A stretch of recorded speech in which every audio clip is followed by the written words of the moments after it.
नमस्कार दोस्तों, आज दिनांक 12 जनवरी 2026 को प्राइम एजुकेशन हब के इस यूट्यूब चैनल पे मैं आपका स्वागत करता हूं। दोस्तों, आप कैसे हैं? आप अच्छे होंगे, अपनी स्टडी अच्छे से कर रहे होंगे। तो चलो सीधे ले चलता हूं मैं आपको आज के डिस्कशंस पे। दोस्तों, जैसा कि हमने डिसाइड किया था किस तरह हम इस डिस्कशन को करने वाले हैं, मंडे टू फ्राइडे हम ये डिस्कशन करने वाले हैं। साथ में सैटरडे संडे में जो न्यूज़ होगी उनको मंडे और ट्यूसडे में हम कवर कर लेंगे।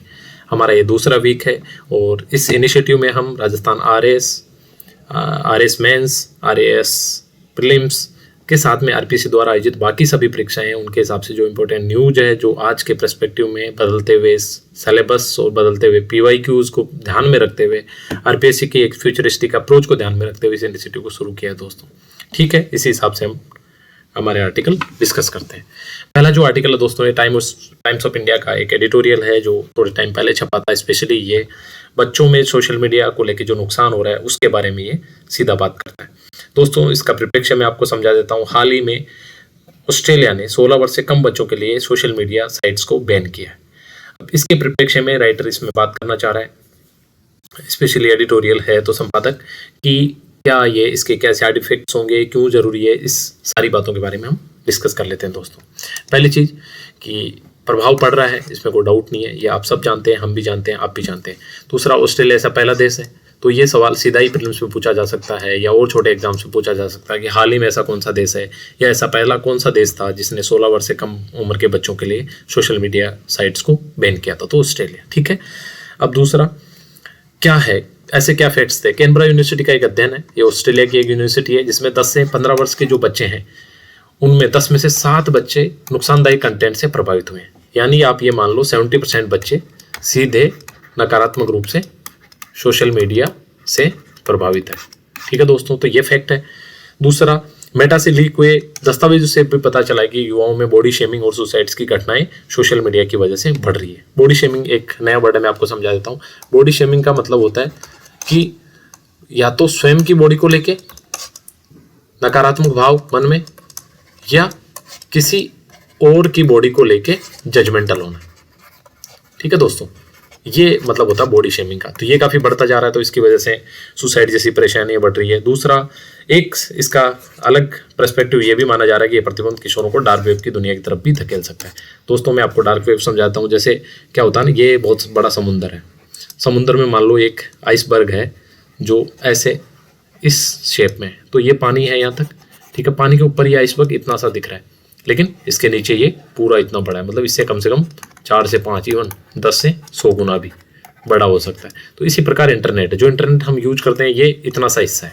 इसके नीचे जो सारा हिस्सा वो डार्क वेब है, जहाँ पे बहुत सारी अवैध गतिविधियाँ होती है जिसको ट्रैक कर पाना मुश्किल होता है। तो राइटर का ये कंसर्न है यहाँ पे कि अगर इस तरह की कोई चीज़ होती है तो फिर बच्चों को डार्क वेब की तरफ धकेल सकती है। तो ये एक पोटेंशियल थ्रेट उन्होंने बताया है। दूसरा, कुछ सुझाव क्या है कि एंट्री पे शुल्क लगा सकता है। डिजिटल भुगतान के लिए बड़ों की सहमति जरूरी है। बच्चों को इस तरह से डिजिटल भुगतान, क्योंकि बच्चे सोशल मीडिया साइट्स को या किसी गेमिंग साइट को यूज करने के लिए, ठीक है, उनको पेमेंट करना होता है। दूसरा, ऑनलाइन गतिविधियों पर नजर रख सकते हैं पेरेंट्स, और ऑस्ट्रेलिया की तरह एकदम भारत जैसे देशों में उदाहरण का काम कर सकता है। दोस्तों, ये आर्टिकल्स किस तरह, पहले हमने बात करी ऑस्ट्रेलिया सीधा पूछा जा सकता है प्रीलिम्स में या किसी छोटे एग्जाम में। दूसरा, जैसे मान लो फॉर एग्जाम्पल यही पूछा जा सकता है कि आप सोशल मीडिया का इम्पैक्ट बच्चों पर बढ़ता जा रहा है, आपके क्या सुझाव है इसको ठीक करने के लिए। तो हम ये इस तरह के 3 से 4 सुझाव हम सीधे लिख सकते हैं। सोशल मीडिया की एंट्री पर शुल्क लगा देना चाहिए, डिजिटल भुगतान के लिए बड़ों की सहमति होनी चाहिए, ऑनलाइन गतिविधियों पर पेरेंट्स को नजर रखनी चाहिए। इस तरह से हम ये हमारे लिए मेंस स्पेसिफिक इंपॉर्टेंट हो जाता है। दूसरा, अगर कोई भी इस तरह का सवाल आता है तो हम जैसे जो इंट्रो लिखते हैं 1 और 2 लाइनर, और इसमें इतना ही आपके पास स्पेस होता है क्योंकि आपको 150 मार्क्स में वर्ड्स में आंसर करना होता है। तो यहाँ से शुरू किया जा सकता है कि हाल ही में कैनबरा यूनिवर्सिटी के अध्ययन में यह पाया गया है कि 10 से 15 वर्ष के 10 में से 7 बच्चों नुकसानदेह कंटेंट से आप प्रभावित हुए हैं। ऐसे में आप यूज कर सकते हैं सोशल मीडिया से रिलेटेड अगर ऐसे आता है तो इस तरह ये आर्टिकल आपके लिए इंपॉर्टेंट हो जाता है दोस्तों। नेक्स्ट आर्टिकल की तरफ चलते हैं। हाल ही में पार्लियामेंट की जो स्थायी समिति है उसने नवीकरणीय ऊर्जा पे एक रिपोर्ट दी है। दोस्तों, नवीकरणीय ऊर्जा एक बहुत ही ज़्यादा न्यूज़ में रहने वाला टॉपिक है और हमने 2030 तक के लिए काफ़ी महत्वाकांक्षी एक लक्ष्य सेट किया था कि हम 50% हमारी ऊर्जा का जो है वो नवीकरणीय सोर्स से प्राप्त करेंगे। खुशी की बात यह है कि 2025 में ही हमने इस लक्ष्य को हासिल कर लिया है और इसी के परिप्रेक्ष्य में 2015 में हमने इंटरनेशनल सोलर अलायंस बनाया था दोस्तों। कहाँ पे? पेरिस समझौते के समय। ठीक है, तो इसमें हम देख लेते हैं इंपॉर्टेंट फैक्ट्स। अब कुछ चिंताजनक बातें बोली है। होता क्या है, हम सिर्फ एक ही साइड की बात की, सौर ऊर्जा से ये फायदे, लेकिन नुकसान क्या क्या है उसके बारे में ये आर्टिकल बात कर रहा है। तो सबसे बड़ी चीज़ तो ये है कि हमारे पास दक्षता और निगरानी की कमी है। दक्षता यानी हमारी जो स्केल है, मतलब जो हमें एक मान लो ये सोलर प्लांट स्थापित करने के लिए मान लो ₹X का खर्चा आता है, लेकिन दूसरा देश हमसे सस्ता स्थापित कर देता है। यानी हमारी जो टेक्नोलॉजी है, हमारी जो स्केल है वो थोड़ी ज़्यादा महंगी है। दूसरा, 129 गीगावाट स्थापित सौर क्षमता के बावजूद फोटोवोल्टिक संयंत्र के प्रदर्शन के आंकड़े के लिए राष्ट्रीय ढांचा का अभाव। दोस्तों, सौर ऊर्जा सारे देश में स्थापित हो रही है, अलग अलग राज्यों के अलग अलग मापदंड है। यहाँ ये कहना चाह रहा है राइटर कि एक स्टैंडर्ड प्रोटोकॉल, स्टैंडर्ड एक ढांचे का पूर्णतया अभाव है। यही नीचे इसी पॉइंट में कि मानकीकृत तरीका उपलब्ध नहीं है। ठीक है। दूसरा, 5 गीगावाट की भंडारण क्षमता है, जो कि 2030 तक 60 गीगावाट की भंडारण क्षमता होनी चाहिए। दोस्तों, भंडारण क्षमता क्यों इंपॉर्टेंट है? जैसे फॉर एग्जांपल मान लो दिन के समय तो आपका सोलर अच्छी लाइट मिल जाती है, दिन के समय कोई समस्या नहीं है, लेकिन अगर आपके पास स्टोरेज नहीं है तो आप नाइट में आपको बिजली में समस्या आएगी। दूसरी बात, मान लो मानसून का समय है, ठीक है, सौर ऊर्जा मिल नहीं रही है, तो उस समय आपकी स्टोरेज कैपेसिटी काम में आती है। तो रात के समय जैसे हमने डिस्कस किया ये। दूसरा, प्रति मेगावाट क्षमता के लिए 4 से 7 एकड़ भूमि की आवश्यकता होती है, लेकिन हमारे यहाँ लैंड एक्विजिशन को लेकर कितनी समस्याएं आप सब समझते हैं। भूमि अधिग्रहण में समस्याएं आती है, किसानों का विरोध होता है। दूसरा, मुआवजे की राशि कम होती है, इसकी वजह से भी विरोध होता है। तो ये सारे पॉइंट है, एग्जाम के हिसाब से इंपॉर्टेंट है, जो आपको काम के लगे वो अपने नोट्स बना के आप यूज कर सकते हैं। दूसरा, उपाय क्या सुझाएं? जैसे हमने बात करी, एक हरित ऊर्जा गलियारा बनाना चाहिए। दूसरा, पारेषण तंत्र मजबूत होना चाहिए। पारेषण तंत्र से क्या आशय है कि मान लो इस स्थान से इस स्थान पे बिजली पहुंचानी है, तो जो कन्वेंस है, जो मीडियम है, वो अच्छा होना चाहिए। दूसरा, बोलियों में 10% भंडारण घटक भी शामिल होना चाहिए। बोलियों में भंडारण घटक, मान लो किसी ने 100 मेगावाट की क्षमता का प्लांट स्थापित करना है, तो उसमें ये होना चाहिए कि 10 मेगावाट का स्टोरेज कैपेसिटी का प्लांट भी वो स्थापित करें। दूसरा, एक सिंगल एकल मंजूरी होनी चाहिए, हितों का टकराव नहीं होना चाहिए। दूसरा, राज्यों और परियोजनाओं विकासकर्ताओं के बीच समन्वय होने चाहिए, यानी स्टेट और जो डेवलपर है उनके बीच में कोऑर्डिनेशन अच्छा होना चाहिए। ठीक है। दक्षता पर ध्यान, जैसे हमने पहले बात करी थी वो। अगले आर्टिकल की तरफ चलते हैं। दोस्तों, आपको पता है हमारे यहाँ जो मुकदमे हैं अदालतों में वो काफ़ी ज़्यादा है। आज लगभग देश में 5 करोड़ पेंडिंग केस है पूरे इंडिया में। सोच के देखिए दोस्तों, 5 करोड़ केसों पे कोई फैसला ही नहीं आया। तो इसी के परिप्रेक्ष्य में जस्टिस सूर्यकांत ने एक स्टेटमेंट दिया है। उन्होंने कहा कि जिस तरह मेडिकल इमरजेंसी में मरीजों के लिए इलाज की सुविधा होनी चाहिए, उसी तरह अदालतों के दरवाजे भी हमेशा न्याय के लिए खुले होने चाहिए। तो ये काफ़ी वेलकमिंग एक स्टेटमेंट है, जिसके हिसाब से हम ये उम्मीद कर सकते हैं कि हमारी अदालतों में, न्यायपालिका में एक आमूलचूल बदलाव आएगा। उन्होंने कहा कि समय सीमा तय करने की बात की है। दोस्तों देखो, हमारे यहाँ होता क्या है, मैं आपको समझाता हूँ। जैसे एक प्रभावशाली व्यक्ति है, ये आप मान लीजिए जुडिशरी, ठीक है। अब इस पर्टिकुलर आदमी का अगर यहाँ केस जाता है, तो ये क्योंकि प्रभावशाली है, इसके पास मनी पावर है, ठीक है, और भी अलग तरह की पावर होगी, तो ये वकीलों को मोटी फीस देके अपने केस को दोनों ही कंडीशन में, अगर इसको डिले करवाना है तो ये डिले करवा देगा, अगर इसको फास्ट करवाना है तो ये फास्ट भी करवा देगा। स्पेशली क्या होता है, डिले वाले केसेस होते हैं, तो यहाँ पे ये अलग अलग तरह के पैंतरे अपने जज वकीलों के माध्यम से अपना के और केसेस को डिले करता है। तो जस्टिस सूर्यकांत ये कह रहे हैं कि इस तरह की जो परंपरा है, इस तरह की जो व्यवस्था है, ये बंद होनी चाहिए और एक समय सीमा तय होनी चाहिए कि पर्टिकुलर इस मुकदमे के लिए इतना समय ही बहस किया जा सकता है, इस टाइप से। अब हमने बात करी थी 2.74 करोड़ मामले लंबित थे, जिनकी संख्या अब दोगुनी, यानी कि लगभग 5.5 CR लंबित मुकदमों की संख्या हो चुकी है, जो बहुत बड़ा मतलब एक आप समझ सकते हो कितना बड़ा नंबर है। संसद और विधानसभा में हुल्लड़बाजी, कानून निर्माण नहीं हो रहा है, ये एक अलग समस्या है। दूसरा, एक एग्जाम्पल दे रहे हैं राइटर यहाँ पे कि किस तरह हर डिपार्टमेंट में क्या क्या समस्याएं इस तरह की डिले होने की। नौकरशाही, मीटिंग और रिपोर्ट्स में इतना टाइम निकल जाता है तो प्रशासन उसे शिथिल हो जाता है। शिक्षकों को अगर आप वोटर लिस्ट दुरुस्त करने में, मिड डे मील में और कुत्तों की गणना में लगा दिया तो फिर बच्चों का शैक्षणिक स्तर पर बुरा प्रभाव पड़ेगा। ठीक है। दूसरा, पुलिस के बारे में बात करता है राइटर की वीआईपी ड्यूटीज, कोर्ट में हाजिरी, आरोप पत्र का पुलिंदा। काफी हमारे एक और प्रॉब्लम है, हमारे यहाँ फाइल्स बहुत बड़ी होती है। आगे इसका एग्जांपल भी है, मैं आपको बताऊंगा। इस तरह वकीलों की बड़ी बहस और जजों के भारी भरकम फैसलों से अदालतों पर मुकदमों का ये बोझ 2.74 CR था 2009 में, और अभी हो गया लगभग 5.5 CR पेंडिंग केस। ठीक है। अमेरिका में प्रत्येक पक्ष के वकील को अधिकतम, एक एग्जांपल दे रहे, 30 मिनट सुनवाई का मौका मिलता है।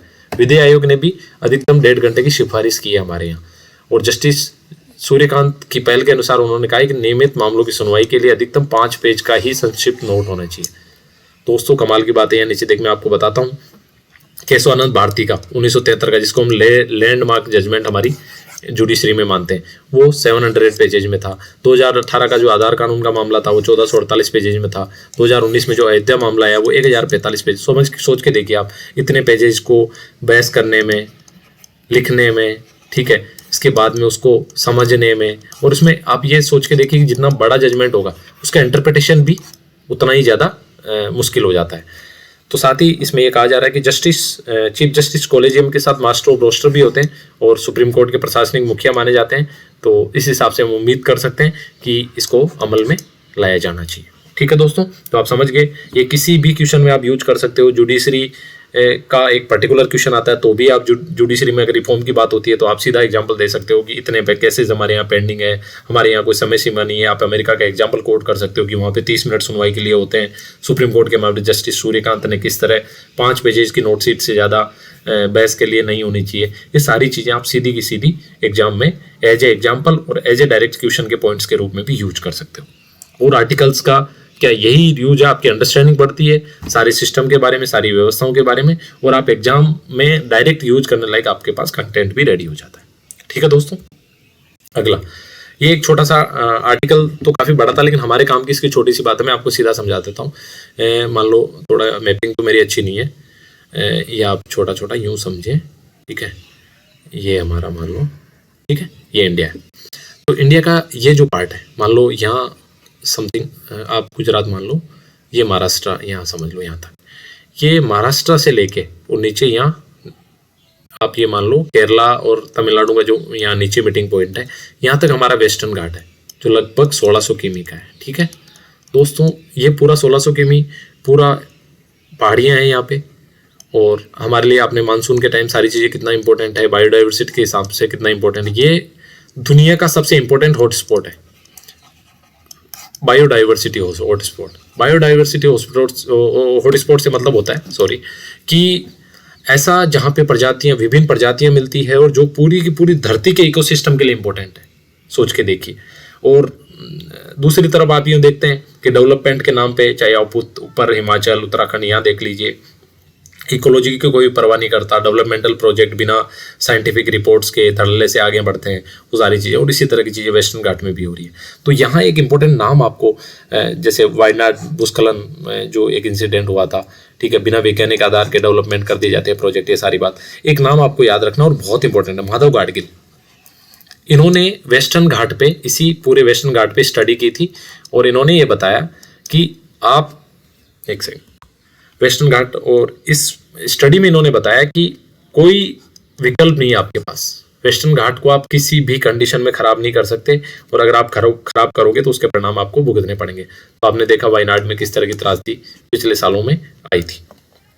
आपने पढ़ लिया 1600 किलोमीटर लंबी पश्चिमी घाट दुनिया के जैव विविधता क्षेत्रों में से एक बनाती है, हॉट स्पॉट है, सारी चीजें आप याद रखेंगे। सीधा माधव गाडगिल की इस रिपोर्ट का आप एग्जाम्पल किसी भी लगभग जो एनवायरनमेंट से रिलेट करता है, रिलेवेंस है, वहाँ आप इसको यूज कर सकते हैं डायरेक्टली। ठीक है दोस्तों, अगला, पुलिस सुधार। ये एक आर्टिकल था जिसके इंपॉर्टेंट पॉइंट्स मैंने निकाले। आर्टिकल बहुत इंपॉर्टेंट नहीं था, जैसे सीधा पूछा जा सकता है कि राज्य में पुलिस सुधार के लिए सरकार ने क्या क्या किया, तो ये 5 पॉइंट बनते हैं। पहला पॉइंट, पुलिस आधुनिकीकरण में अभय कमांड सेंटर 112 की स्थापना, यानी इमरजेंसी रेस्पॉन्स के लिए एक टोल फ्री नंबर, ठीक है, और उसके बाद रेस्पॉन्स टीम, ये है। दूसरा, CCTNS और inter operable criminal operating system एक एकीकृत किया गया है, यानी जैसे मान लो क्या है, एक व्यक्ति यहाँ है पर्टिकुलर, यहाँ क्राइम किया उसने जयपुर में, ठीक है, उसके बाद उसने कोटा में क्राइम किया, उसके बाद उसने अजमेर में क्राइम किया, तो आपस में क्या है कि कोऑर्डिनेशन इतना बेहतर हो कि आपस की पुलिस कोऑर्डिनेट भी कर सके और उसको एलिमिनेट भी कर सके, इस तरह से। दूसरा, कालिका पेट्रोलिंग यूनिट, स्पेशली महिला स्पेसिफिक, वुमेन स्पेसिफिक ये यूनिट की स्थापना की है। एंटी नार्कोटिक्स टास्क फोर्स की स्थापना, साइबर क्राइम कोऑर्डिनेशन सेंटर की स्थापना, जो भारत सरकार के साइबर अपराध समन्वय के अंदर IC4 की तर्ज पे थे। इस तरह के कुछ इनोवेटिव स्टेप या हाल ही में जो कदम उठाए गए हैं उनके बारे में हम बात कर सकते हैं। दूसरा, कुछ महत्वपूर्ण तथ्य थे 2 दिन के न्यूज़पेपर में। एक 13वां स्टोन मार्ट हो रहा है JECC सीतापुरा जयपुर में 5 से 8 फरवरी 2026। बहुत इंपॉर्टेंट नहीं है लेकिन थोड़ा सा याद रखा जा सकता है। कौन सा है? 13वां JECC सीतापुरा जयपुर में 5 से 8 फरवरी 2026। दूसरा, विश्व पुस्तक मेला लगभग दिल्ली में होता है हमेशा। इस बार भी दिल्ली में 10 से 18 जनवरी को भारत मंडपम, जो हमारे वहाँ का सबसे बड़ा आयोजन सेंटर है वहाँ पे। एक ये बहुत इंपॉर्टेंट है, प्रमिष्का। दोस्तों ये क्या है प्रमिष्का?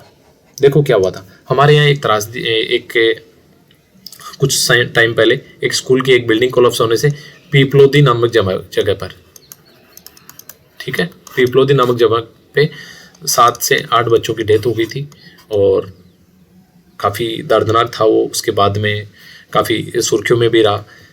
तो वहाँ जो बच्चे हताहत हुए थे उन हताहत बच्चों के नाम पे एक शूद्रग्रह का नाम रख दिया है, ठीक है, शूद्रग्रह का नाम रख दिया है। और ये देखो अच्छी बात ये है कि इस शूद्रग्रह की खोज भी झालावाड़ के ही पंच पहाड़ स्थित महात्मा गांधी स्कूल के बच्चों ने खोजा था। मतलब उसी डिस्ट्रिक्ट के बच्चों ने इस शूद्रग्रह को खोजा था, इसलिए नासा ने इसकी परमिशन दी है कि भाई जो ये शूद्रग्रह आपने खोजा है इसका नाम प्रमिष्का रखा जा सकता है। प्रमिष्का ये नाम कहाँ से आया? जितने भी बच्चे जिनकी अनफॉर्चुनेट जो डेथ हुई थी उनके नाम के पहले अक्षर को जोड़ के ये बनाया गया। ठीक है दोस्तों, याद रखेंगे, बहुत इंपॉर्टेंट है, सीधा पूछा जा सकता है, रिलेवेंट है और इस हिसाब से। ठीक है, अंतर्राष्ट्रीय ऊंट महोत्सव में मिस्टर बीकानेर बने हैं लखन पारिक और मिस मरवन बनी है अंकिता सुधार। ये अंकिता सुधार है, ठीक है, तो ये भी आप याद रख लेंगे अगले आर्टिकल। तो दोस्तों आज ही यही आर्टिकल इंपॉर्टेंट थे, हमने डिस्कस किया है। आप अच्छे से नोट्स बना लीजिए जहां आपको यूज हो और थोड़ा सा अप्लाई करने की कोशिश करें, क्योंकि आपको पता है जिस तरह से RPSC का पैटर्न बदलता जा रहा है, तो आप अपनी स्टडी को जारी रखें। Thank you so much. जय हिंद।